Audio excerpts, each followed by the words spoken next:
Good morning, everybody, and welcome back to my channel.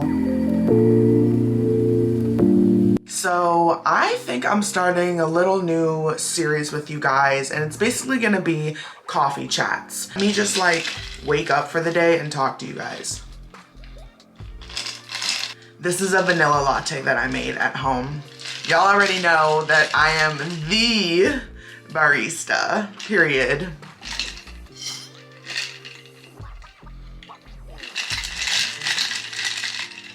So, anyways, let's get into it. Okay, so on my Q&A thread where I asked y'all to ask me questions to answer, there was a #1 comment by Loving Life, and shout out to Loving Life, by the way. As, can I ask whether you believe in God, and if so, how have you been seeing him amidst all the trauma? I really wanted to talk today about spirituality and trauma and how they go together, and my relationship with spirituality given my trauma. Basically just have a little chit chat and give a long-winded explanation to that question.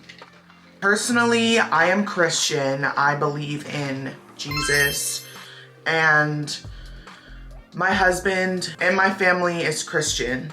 So for me, I go off of the New Testament, but I also read the Old Testament as well, just because I feel like the Bible is like the most beautiful piece of literature there is. Like if you look at the Bible in like a book standpoint, it's literally the most like beautifully written piece of literature ever. And it's such a joy to read for me, because I like to write and I really want to be like an author. Like I would say, like if anyone were to ask me like what's your favorite book, or like what book do you think is like the greatest, I literally would be like the Bible. I want to discuss with you guys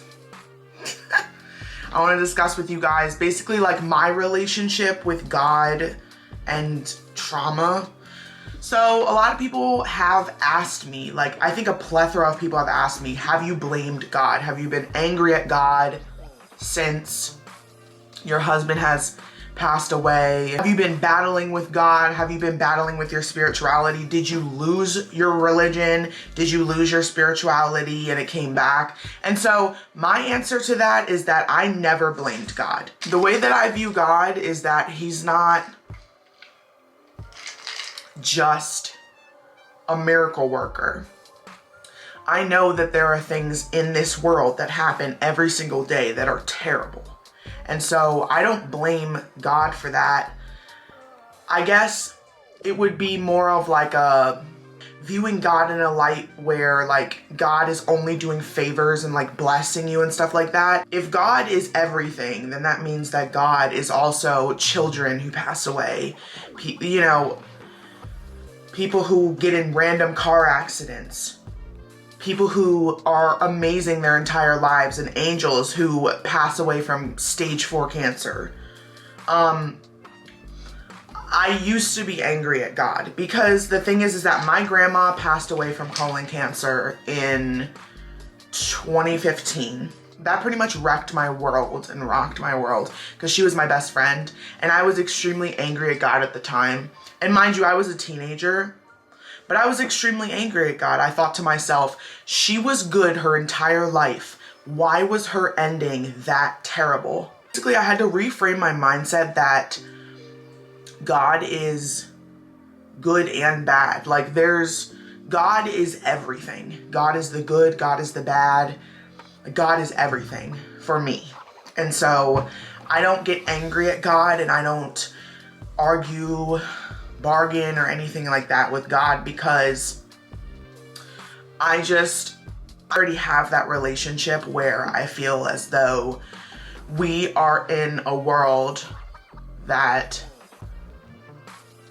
is almost like a wheel of fortune, and things just happen sometimes, and there's nothing that we can do about it as external people in the situation. And so I never direct my anger at God. I think maybe sometimes people can't find anyone to be mad at, so they're mad at God instead of facing themselves. But I would rather face myself than be mad at God, because I don't think there's a reason to be mad at God. A quote that I love is in one of Daniel Kaiser's songs, and it's probably like a quote, but he says, "The good Lord will give, the good Lord taketh away." So like, if you think about that phrase, it's very true. The good Lord will give, and the good Lord also will take away. And he says that's how it goes. I don't know what else to say.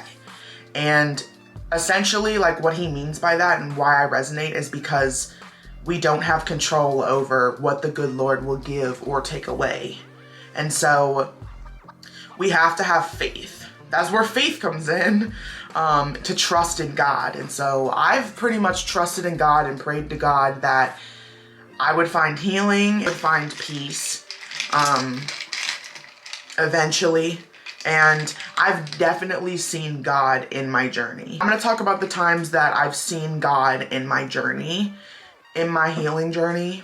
So I've seen multiple rainbows that just like appear after the storms, and that to me is really like, it feels like it's from God.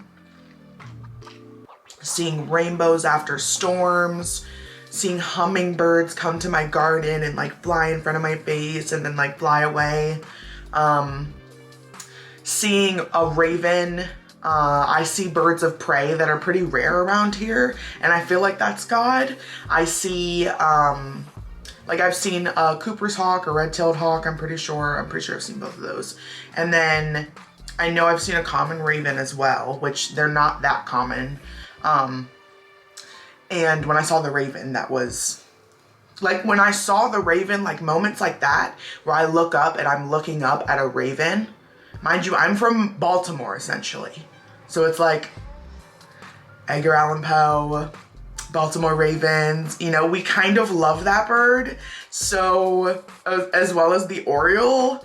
So, I've already seen a Baltimore Oriole. One time I've seen a female that came to my yard in Virginia. But when I saw the raven, those are the moments that I feel close to God. Those are the moments that I feel like God is smiling down, especially on me. And those are the moments that make me feel joy, wonder, and make me love the world more, like this earth and its beings. Like when I see magnificent sights like a raven, like a giant raven flying up above me, I definitely feel close to God. Mountains also definitely make me feel closer to God because they're so old. They're so incredibly old.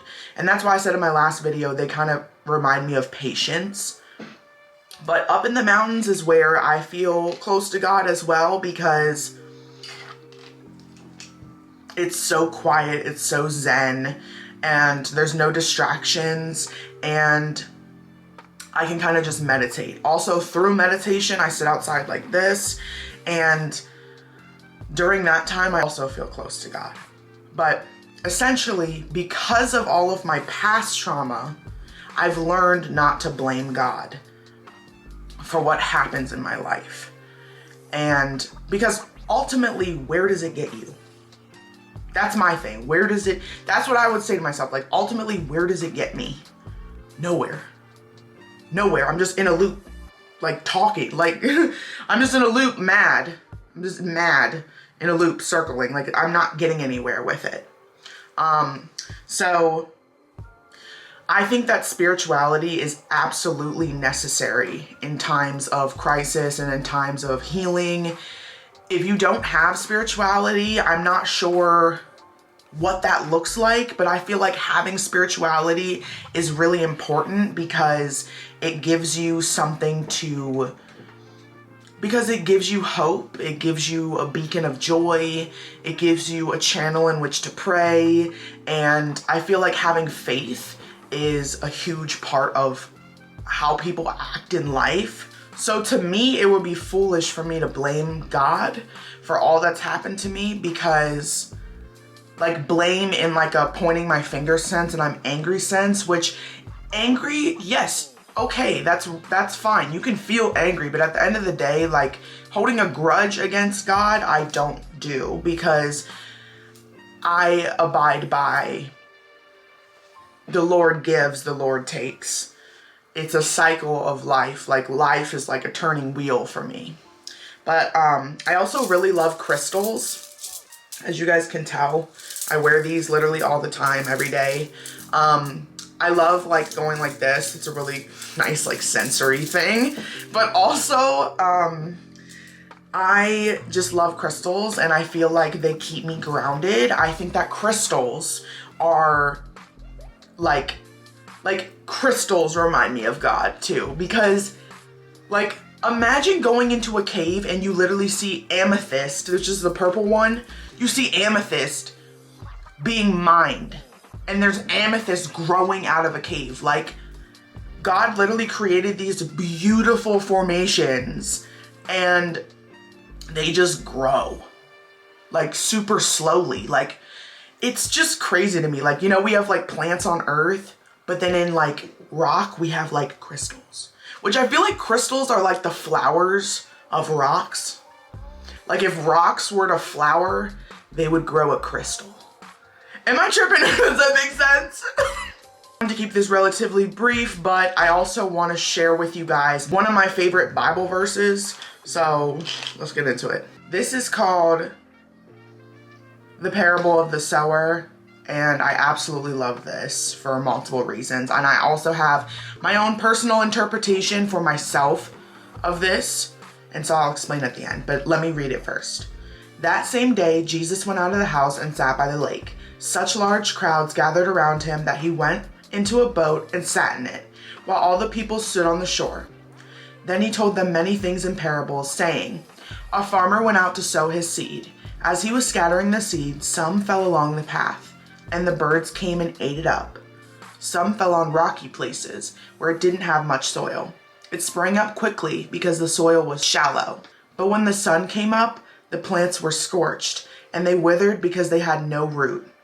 Other seed fell among thorns, which grew up and choked the plants. Still, other seed fell on good soil, where it produced a crop, 100, 60, or 30 times what it was sown. Whoever has ears, let them hear.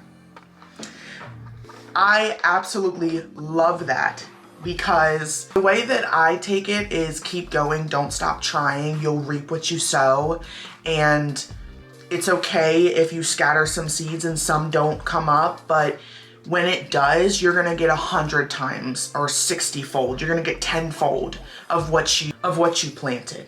I just think that that's a beautiful part in the Bible. This is Matthew 13 of the New Testament. This is my first little coffee chat with you guys, and feel free to put down below the next topic that y'all want me to discuss, and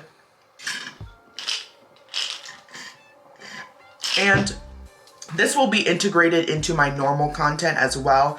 This is like a sub-series to bridge into the conversation that I've been telling you guys I want to have about mental health and healing. So I'm starting that conversation, and I'm really glad that you guys are here. So, and I love you. You matter. And tell someone you love them today. Thanks for watching, and I'll see you guys soon. Bye.